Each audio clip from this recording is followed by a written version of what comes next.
Halo, selamat sore pemirsa, apa kabar Anda? Berjumpa kembali dalam Suara Parlemen Petang edisi hari di Kamis 20 Mei 2021 bersama dengan saya Subki Abdul. Seperti biasa, Suara Parlemen akan memberikan informasi seputar aktivitas, dinamika, dan juga kegiatan dari anggota Dewan Perwakilan Rakyat Republik Indonesia. Hari Kamis 20 Mei ini diperingati sebagai Hari Kebangkitan Nasional.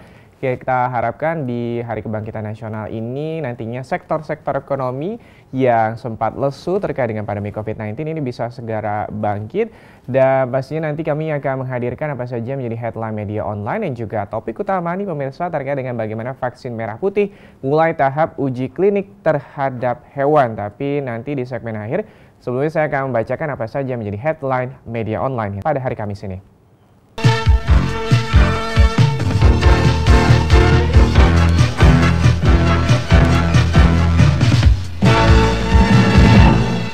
Headline media online kita awali dari halaman cnnindonesia.com. Ini guru diteror pinjaman online potret buram pendidikan. Ketua Komisi 10 DPR RI Saiful Huda ini menyoroti aksi penagih hutang alias debt collector pinjaman online yang membuat seorang guru taman kanak-kanak bernama Melati di wilayah Malang, Jawa Timur hampir bunuh diri.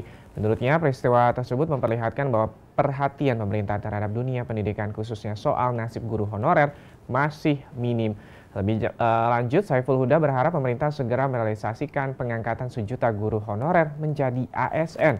Karena menurutnya program pengangkatan 1 juta guru honorer menjadi ASN masih dalam tahap pendaftaran di Badan Kepegawaian Negara atau BKN, sementara proses seleksi akan dilakukan dalam 3 tahap, yakni akan dimulai pada Agustus 2021, Oktober 2021 dan juga akan berakhir di bulan Desember 2021. Sekali lagi mungkin bagi pemirsa semua yang saat ini mengalami kesulitan ekonomi, mungkin ini bisa menjadi pilihan terakhir terkait dengan pinjaman online yang terkait dengan bagaimana ini bunganya juga cukup besar, dan apabila nanti Anda akan ada penunggakan pembayaran ini akan dikejar-kejar dan pastinya bukan hanya Anda nih, tapi keluarga terdekat Anda juga akan menjadi korban. Kita harap sekali lagi ini akan permasalahan tersebut akan bisa segera terselesaikan. Kita beralih ke halaman kompas.com. Varian baru virus COVID-19 B117, B1617, dan juga B1351 ini sudah masuk ke Indonesia. Ini gejalanya. Kementerian Kesehatan Republik Indonesia memastikan bahwa 3 varian virus COVID-19 yang pertama kali terdeteksi di luar negeri ini telah menyebar ke Indonesia. Direktur Pencegahan dan juga Pengendalian Penyakit Menular langsung Kementerian Kesehatan Siti Nadia Tarmizi mengatakan varian B1617 ditemukan pada 2 kasus COVID-19 di wilayah Jakarta. Sedangkan temuan varian B1351 diketahui dari konfirmasi kasus positif COVID-19 di wilayah Bali. Adapun penularan varian B117 dikonfirmasi dari 13 kasus positif COVID-19 yang tersebar di berbagai wilayah di tanah air. Terdapat sejumlah gejala yang terkait dengan varian B117 yang tidak jauh berbeda dengan infeksi COVID-19 pada umumnya. Ini batuk, sakit tenggorokan, demam, kelelahan, dan juga nyeri otot. Juga adanya hilang rasa dan indera penciuman, sesak napas, sulit berpikir jernih, pusing, dan juga mual-mual. Sekali lagi, apabila Anda merasakan ataupun juga mungkin Anda salah satu masyarakat yang baru saja melakukan perjalanan keluar kota ataupun juga mudik, ini sekali lagi pastikan Anda untuk melakukan tes swab antigen ataupun juga PCR untuk memastikan apakah Anda terinfeksi COVID-19 ataupun tidak. Kita beralih ke halaman CNBC Indonesia, kebijakan Sri Mulyani PPN naik, PPh diubah, dan juga tax amnesty. Ini pemerintah akan membahas reformasi sistem perpajakan dalam waktu dekat. Bahkan wacana untuk kembali memperlakukan kebijakan pengampunan pajak atau tax amnesty ini mengemuka. Pertama, rencana pemerintah untuk menaikkan pajak pertambahan nilai mulai tahun depan. Rencana ini tak lepas dari upaya peningkatan pendapatan pemerintah di tengah hutang yang semakin menggunung. Untuk saat ini, pemerintah menetapkan tarif PPN sebesar 10%. Indonesia merupakan salah satu negara yang memberlakukan single tarif untuk PPN atau disebut dengan Value Add Tax atau VAT. Hal ini merupakan amanat Undang-Undang PPN 2009 dengan kisaran PPN 5 hingga 15%. Pada tahun 2021, tema kebijakan fiskal pemerintah masih ekspansif. Pengembalian pendahuluan PPN juga merupakan bagian dari program pemulihan program ekonomi nasional atau PEN untuk pelaku usaha yang masuk ke dalam anggaran senilai 45,08 triliun rupiah. Seperti yang kita tahu juga tadi, baru saja pagi hari tadi ini Presiden atau juga pemerintah dalam hal ini Menteri Keuangan Ibu Sri Mulyani sudah menyampaikan kerangka makroekonomi di hadapan para anggota DPR RI di rapat paripurna pada hari Kamis ini. Dan kita beralih ke halaman vivanews.com, ini hari kebangkitan nasional. Jokowi kita bersatu bangkit melawan pandemi. Ini Presiden Joko Widodo menggaungkan semangat optimisme melawan pandemi COVID-19 yang sudah berjalan 1 tahun lebih dalam rangka memperingati Hari Kebangkitan Nasional. Jokowi mengatakan bahwa perjuangan negara dan juga seluruh masyarakat ini belum berhenti nih pemirsa. Hari Kebangkitan Nasional diperingati tiap tanggal 20 Mei karena diambil dari tanggal lahirnya organisasi Budi Utomo. Budi Utomo didirikan oleh Dr. Sutomo dan juga para mahasiswa School Thought of Leading Van Indiske Artsen atau STOVIA pada 20 Mei 1908. Lahirnya Budi Utomo ini pula menandai terjadinya perubahan bentuk perjuangan dalam mengusir penjajah dan menjadi perjuangan dengan kekuatan pemikiran dan juga bersifat nasional. Perjuangan yang selama ini bersifat kedaerahan berubah menjadi bersifat nasional dengan tujuan mencapai kemerdekaan. Sekali lagi selamat Hari Kebangkitan Nasional. Kita harapkan lagi semangat untuk akhirnya bisa menggelorakan kembali sektor-sektor ekonomi di tengah pandemi COVID-19. Ini bisa sama-sama kita lakukan, nantinya pastinya bisa bangkit kembali. Dan pastinya sejumlah atau juga masyarakat yang selama ini merasa terpuruk terkait dengan pandemi COVID-19 nanti bisa bersama-sama kembali merasakan terkait dengan bagaimana sendi-sendi ekonomi ini kembali bangkit. Kita beralih ke Tempo.co, ini terkait dengan KPAI sayangkan pelajar SMA yang hina Palestina dikeluarkan dari sekolah. Komisioner Komisi Perlindungan Anak Indonesia atau KPAI Retno Listiarti menyayangkan sanksi terhadap MS pelajar SMA di Bengkulu yang dikeluarkan dari sekolah setelah membuat konten menghina Palestina di TikTok.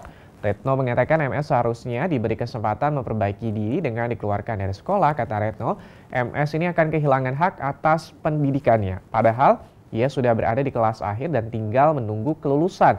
Menurut Retno, kasus ini juga harus menjadi pembelajaran bagi para orang tua sehingga KPAI mendorong para orang tua untuk mengedukasi dan juga mengawasi anak-anaknya dalam menggunakan media sosial. KPAI akan mengusulkan Komnas Perempuan untuk bersama-sama menggelar rapat koordinasi dengan mengundang Kemendikbud dan juga Dinas Pendidikan Provinsi Bengkulu untuk pemenuhan hak atas pendidikan MS sebagai peserta didik dan sebagai warga negara. Kita berharap sekali lagi bahwa pelajaran penting nih bagi masyarakat dan juga khususnya orang tua untuk bisa mengawasi putra-putrinya dalam hal melakukan dan juga dalam melakukan sosial media. Pastikan sekali lagi bahwa hal-hal yang terkait dengan sensitif ini bisa kita kurangi atau juga hindari untuk nantinya bisa menghindari hal-hal yang tidak diinginkan. Kita ataupun juga kami sudah hadirkan tadi 5 headline media online yang terbit pada hari Kamis ini. Kami nanti akan kembali dengan topik utama terkait dengan vaksin merah putih mulai tahap uji klinik terhadap hewan setelah jeda berikut ini.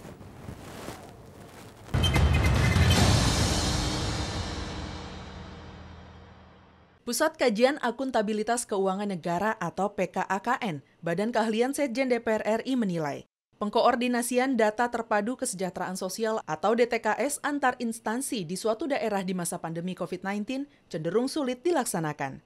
Usai berdiskusi di kantor Dinas Dukcapil Kota Bandung, Jawa Barat, Kepala PKAKN Badan Keahlian Setjen DPR RI Helmizar mengatakan, Dukungan Dinas Dukcapil Kota Bandung telah memberikan dukungan maksimal kepada Dinas Sosial dan Penanganan Kemiskinan Kota Bandung. Pemadanan DTKS Kota Bandung oleh instansi terkait diharapkan bisa lebih baik lagi, sehingga persentase verifikasi dan validasi data lebih tinggi. Ya, memang istilah koordinasi itu mudah diucapkan, sulit dilaksanakan karena ada kegiatan-kegiatan yang juga mungkin waktu yang bersamaan yang menjadi kendala baik di Disdukcapil maupun di Dinas Sosial itu sendiri. Kepala Dinas Dukcapil Kota Bandung Tatang Mukhtar menjelaskan pihaknya secara intens melakukan koordinasi dengan Dinsos Nangkis Kota Bandung terkait DTKS.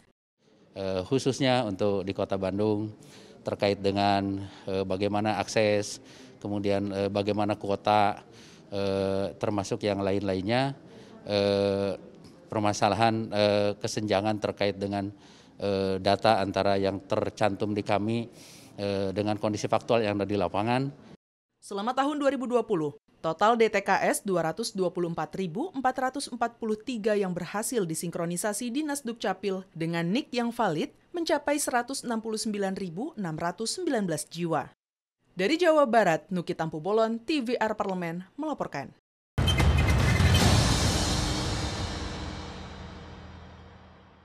Masih bersama dengan saya Subki Abdul dalam Suara Parlemen Petang. Di edisi hari Kamis ini kita akan membahas terkait dengan vaksin merah putih mulai tahap uji klinik terhadap hewan.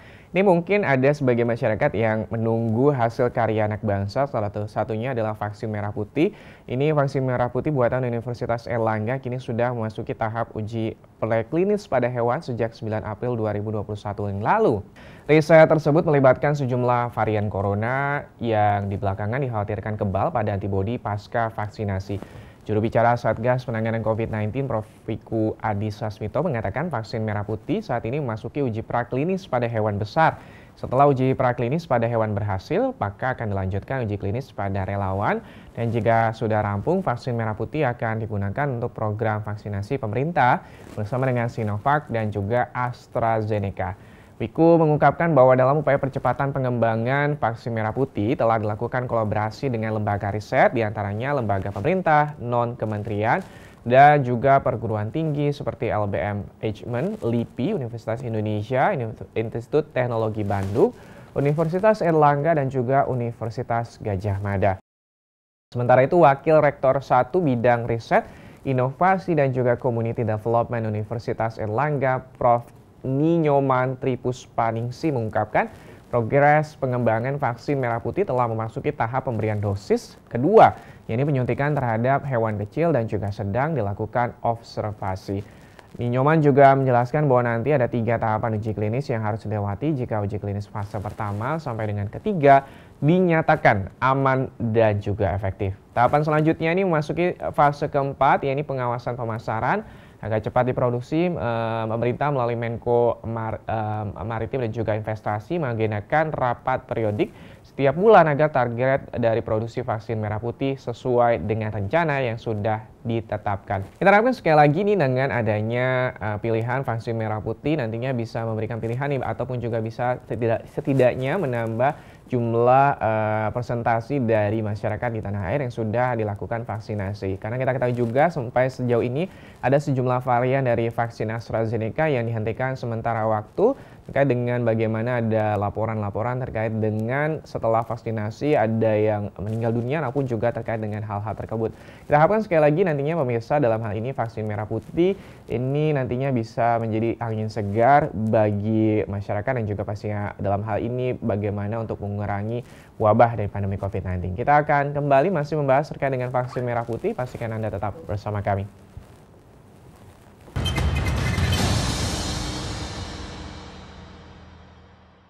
Sekretariat Jenderal DPR RI menggelar Halal Bihalal Hari Raya Idul Fitri 1442 Hijriah dengan tema Jalin Silaturahmi, Tingkatkan Produktivitas Kerja dengan Melaksanakan Protokol Kesehatan di Gedung Nusantara II DPR RI Jakarta.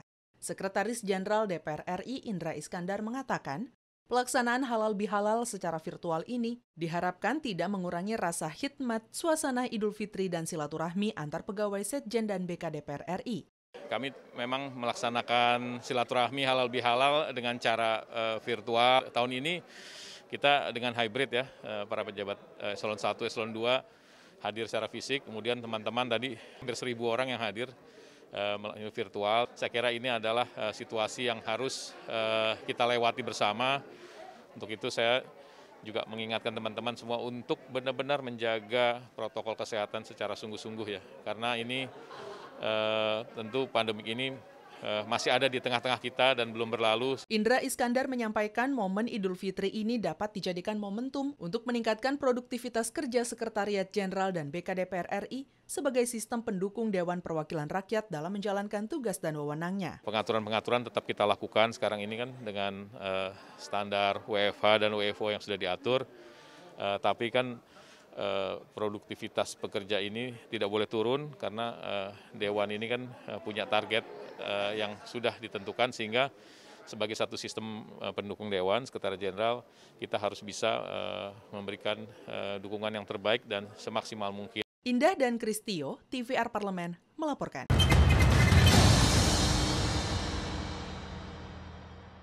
Terima kasih Anda masih bersama kami dalam Suara Parlemen Petang. Apakah Anda termasuk salah satu yang belum melakukan vaksinasi, baik yang pertama maupun juga kedua? Ini mungkin menjadi salah satu pilihan buat Anda untuk menunggu hasil uji klinis yang akan dilakukan oleh tim riset dari vaksin merah putih. Anggota tim riset vaksin merah putih UNER, Profesor Dr. Cipta Rosita mengatakan bahwa ada tahapan-tahapan uji klinis yang harus dilalui vaksin merah putih. Tahapan ini yang akan dijalankan setelah sukses melewati uji coba terhadap hewan. Pada uji klinis fase kedua, pengujian vaksin COVID-19 tetap dilakukan terhadap relawan yang merupakan orang dewasa, tetapi sasarannya ke lebih banyak. Tujuannya agar sampel yang diperoleh lebih beragam. Sementara itu, Direktur Rumah Sakit Umum Daerah Dr. Sutomo, Joni Wahyu Hadi ini mengatakan bahwa kesiapannya terlibat dalam pengembangan vaksin merah putih tersebut. Ia bahkan menyatakan pada tahap uji coba terhadap relawan seluruh rumah sakit akan dilibatkan. Selain itu, pengembangan vaksin ini juga akan dilakukan sesuai dengan prosedur dan juga cara kerja sesuai dengan standar atau mengacu Good Manufacturing Practice sebagaimana tertuang dalam Peraturan Kepala Badan POM Republik Indonesia tahun 2021 tentang penerapan pedoman cara pembuatan obat yang baik. Sementara itu, Menteri Kesehatan Budi Gunadi Sadikin menegaskan bahwa pemerintah akan mendukung pengembangan vaksin merah putih yang merupakan vaksin penelitian perguruan tinggi serta para ahli-ahli di Indonesia.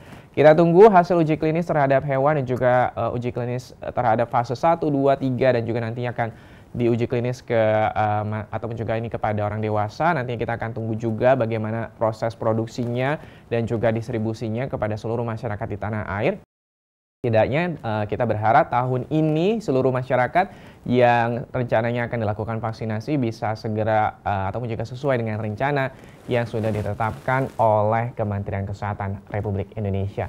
Pemirsa, sampai di sini Suara Parlemen Petang edisi hari ini Kamis 21 Mei 2021. Saya pastinya Subki Abdul beserta seluruh kerabat kerja yang bertugas pada hari ini mengucapkan terima kasih atas perhatian Anda. Pastikan sekali lagi patuhi protokol kesehatan. Sampai jumpa.